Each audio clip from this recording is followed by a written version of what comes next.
قوم پر اس خطاب کا اثر ہوتا ہے جو خود اثر رکھتا ہو، اور خطاب کا اثر رکھنے کے لیے بہت ضروری ہے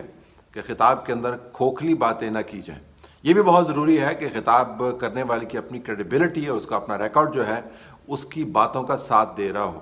یہ بھی بہت ضروری ہے کہ سننے والوں نے ایسی باتیں پہلے نہ سنی ہوں، یا کم از کم اس حد تک نہ سنی ہوں کہ سنتے ہی کان بند ہو جانے لگے۔ وزیر اعظم عمران خان صاحب نے کل قوم سے خطاب کیا۔ بدقسمتی سے ان کے خطاب کے اندر کوئی ایسی چیز نہیں تھی جس سے قوم کے بھڑکے ہوئے جذبات ایک خاص حصے کے ان کے اوپر ٹھنڈا پانی پھینکا جا سکے۔ جو کام انہوں نے اپنے ذمے لیے، اس سے پہلے وہ بہت مرتبہ یہ باتیں کر چکے ہیں اور دوسرے اہم معاملات کے اوپر یہ کام اپنے ذمے لے چکے ہیں، اور ریکارڈ ان کا ایسا ہے کہ اب ان کی باتوں کے اندر کوئی تاثیر نظر نہیں آتی۔ اگر آپ معاملہ یہی اٹھا کے دیکھ لیں جو انہوں نے فرانسیسی سفیر کو نکالنے کے حوالے سے کہا، اور اس سے پہلے انہوں نے یہ فرمایا کہ ان کا اور ٹی ایل پی کا ایجنڈا جو ہے وہ ایک ہی ہے۔ دیکھیں، وہ جو ٹی ایل پی کا جو مقصد ہے جس کی وجہ سے وہ لوگ باہر نکال رہے ہیں، میں آپ کو یقین دلاتا ہوں کہ وہی میرا مقصد ہے، وہ میری گورنمنٹ کا مقصد ہے۔ یہ بھی فرمایا انہوں نے کہ سفیر کو نکالنے سے پاکستان کا نقصان ہوگا اور فرانس کو اس کا کوئی نقصان نہیں ہوگا، یورپین یونین سے پاکستان کے تعلقات خراب ہو جائیں گے، اور ایک بڑا قوی مقدمہ اپنی طرف سے بنایا۔ 8 گھنٹے گزرنے کے بعد شیخ رشید صاحب جو انٹیریئر منسٹر ہیں، انہوں نے اپنے ویڈیو پیغام کے اندر یہ بات کہی کہ ٹی ایل پی کے ساتھ معاہدہ ہو گیا ہے، جس معاہدے کے تحت پارلیمان کے اندر کوئی قرارداد نما چیز پیش کی جائے گی جس کے اندر فرانسیسی سفیر کو نکالنے کی بات کی جائے گی۔ تو وزیر اعظم پاکستان قوم سے خطاب کرتے ہوئے فرما رہے ہیں کہ سفیر کو نکالنے کا معاملہ سراسر پاکستان کے لیے خسارے کا سودا ہے، گھاٹے کا سودا ہے، اور انٹیریئر منسٹر صاحب وزیر اعظم کو ریپرزینٹ کرتے ہوئے ٹی ایل پی کے ساتھ یہ معاہدہ کر رہے ہیں جس کے اندر فرانسیسی سفیر کو نکالنے کی قرارداد نما کوئی چیز پیش کی جائے گی پارلیمان کے اندر۔ دوسری طرف یہ بھی دیکھ لیں کہ یہ کہا گیا کہ ٹی ایل پی اور ہمارا مقصد ایک ہی ہے، لیکن ساتھ یہ بھی ہمیں پتہ ہے کہ ٹی ایل پی کو کالعدم تنظیم قرار دے دیا ہے۔ تو اگر حکومت پاکستان اور ٹی ایل پی کے ورکرز کا مقصد ایک ہی ہے تو ٹی ایل پی کو پھر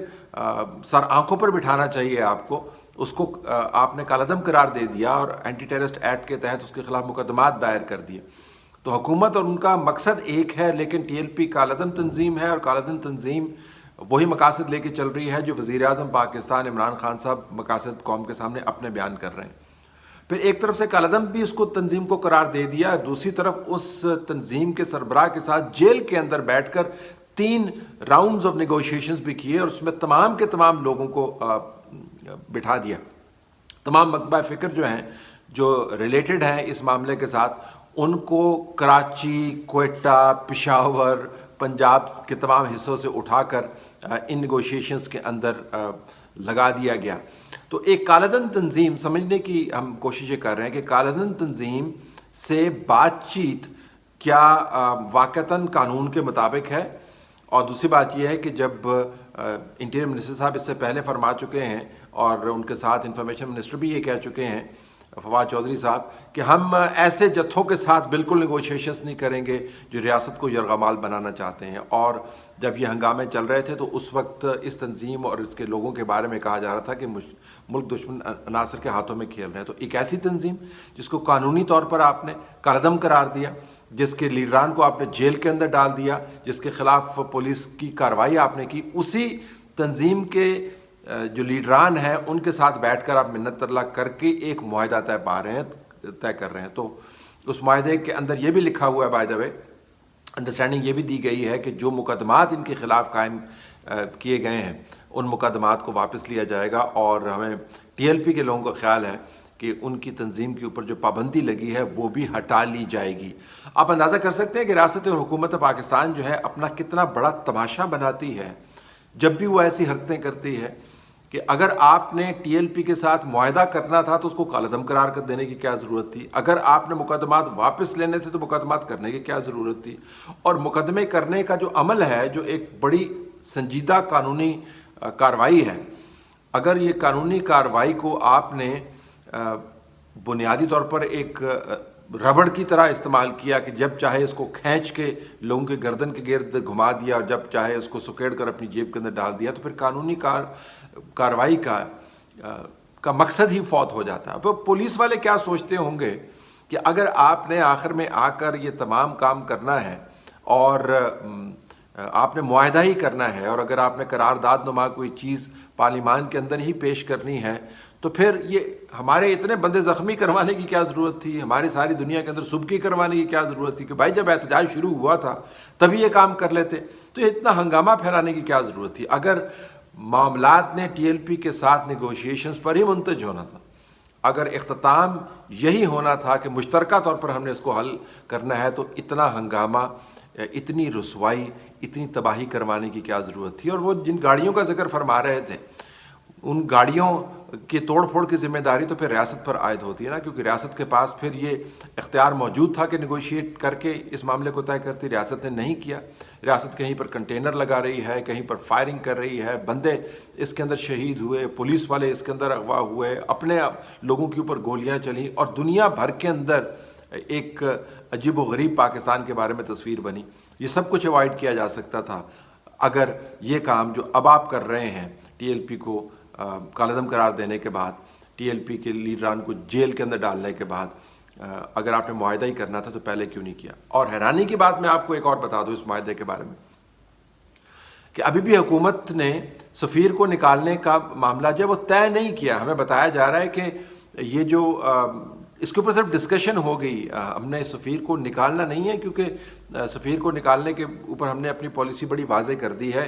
وزیر اعظم نے کہہ دیا ہے کہ اس کو نکالنے کا فائدہ نہیں ہوگا۔ تو ٹی ایل پی کے لوگ اب یہ بات کر رہے ہیں کہ اگر سفیر کو نکالنے کا فائدہ نہیں ہوتا تو کشمیر کے معاملے کے اوپر ہندوستان کے ہائی کمشنر کو آپ جھٹ سے ملک سے کیوں نکال دیتے ہیں؟ تو اس کے اوپر کیا کشمیر آزاد ہو جاتا ہے؟ آزاد نہیں ہوتا، لیکن پھر بھی آپ ہائی کمشنر کو as a token of your resentment آپ نکال دیتے ہیں۔ ہم بالکل یہ نہیں چاہتے کہ ریاست اور حکومت کی پالیسی جو ہے وہ کسی گروپ کے جبر کے تابع ہو۔ مہذب ممالک میں ایسا نہیں ہوتا، نظام ریاست اور نظام حکومت ایسا نہیں چلتا۔ لیکن اس حکومت کا کیا کیجئے، اس ریاست کا کیا کیجئے جس کے ادارے خود یہ کام کرواتے رہے ہوں، اور اس کے بعد جب اپنے گلے پڑے تو پہلے درے لگائیں اور اس کے بعد وفد بنا کر انہی لوگوں کے ساتھ بات چیت کرنے لگے جن کو خود ہی یہ کہتے ہیں کہ یہ ریاست کے خلاف کام کر رہے ہیں۔ تو جب ریاست یہ کلا بازیاں لگائے گی، جب ملک کے اندر رائج حکومت اور اس کے تحت چلنے والا نظام جو ہے اس قسم کی حرکتیں کرے گا، تو معاملات حل نہیں ہوں گے۔ اب ہوگا کیا، وقتی طور پر تو یہ طوفان تھم جائے گا، جو ڈیڈ لائن دی گئی تھی وہ نکل جائے گی، لیکن پوری ریاست کے نمائندگان نے ٹی ایل پی کو پہلے کالعدم قرار دے کر اور اس کے بعد جیل میں جا کر اس کے لیڈران کے ساتھ بات چیت کر کے ان کے مطالبات کے مطابق، ان کی تشریح کے مطابق، مطالبات کے مطابق معاملے کو طے کر کے یہ ثابت کر دیا ہے کہ آنے والے دنوں میں یہ معاملات پھر ابھریں گے۔ اس وقت پھر اس قسم کے خطاب کی بھی گنجائش موجود نہیں ہوگی۔ اگر تدبر کے ساتھ اس معاملے کو حل کیا جاتا، اگر تدبیر کے ساتھ حل کیا جاتا، اگر ریاست کو قانون کے اندر رہتے ہوئے اپنی رٹ کو انفورس کرنے کا خیال ہوتا، تو یہ کام اس وقت کرتے جب فیض آباد کے اوپر دھرنے دیے جا رہے تھے، جب جسٹس قاضی فائز عیسیٰ جیسے جج جو ہیں ان دھرنوں کے محرکات کے اوپر ججمنٹس لکھ رہے تھے اور ان کے خلاف میڈیا میں اس بنیاد پر کیمپین چلائی جا رہی تھی۔ جب ریاست یہ کام نہیں کرتی، حکومتیں اور سیاستدان یہ کام نہیں کرتے وقت کے اوپر، تو بعد میں آ کے گلے پڑتی ہے۔ ابھی بھی جو معاملہ طے کیا گیا ہے، میں آپ کو بتا رہا ہوں کہ وقتی طور پر تو ہو سکتا ہے یہ طوفان تھم جائے، لیکن دنیا کو ہم نے یہ پیغام دے دیا ہے کہ ہم تنظیموں کو کالعدم قرار دے کر ان کے ساتھ پھر بھی نیگوشیشنز کرتے ہیں، اور آخر میں آ کے ان کی عملاً وہی بات مانتے ہوئے نظر آتے ہیں ظاہراً جن باتوں اور تنازعات کے اوپر یہ جھگڑا پہلے سے شروع ہوا تھا۔ تو دنیا کے اندر بھی سبکی اور رسوائی ہوئی، لوگوں کا نقصان بھی کروایا، پاکستان کا امیج بھی تباہ کیا، اور اس معاملے کو بھی ایڈریس نہیں کیا جس معاملے کے اوپر